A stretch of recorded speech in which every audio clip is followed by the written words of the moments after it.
ยกระดับการพักผ่อนของคุณด้วยโซฟาสปาโก้รูปตัว L ขนาด 3 เมตร 4 ที่นั่ง โทนสีน้ำตาลสุดหรู เบาะฟองน้ำอัดให้ความสบายสูงสุด เสริมด้วยพ็อกเก็ตสปริงเพิ่มความเด้ง รองรับน้ำหนักได้ดีเยี่ยม โครงสร้างด้านในเป็นไม้แท้แข็งแรงทนทาน รับประกันความคงทนและการใช้งานที่ยาวนาน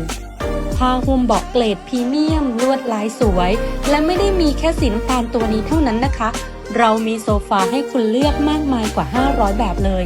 โซฟาทุกรุ่นสามารถสั่งผลิตสีและเลือกหนังเลือกลายผ้าได้ตามต้องการโรงงานของเรามีทีมช่างออกแบบภายในที่จะแนะนำจนกว่าคุณจะพอใจ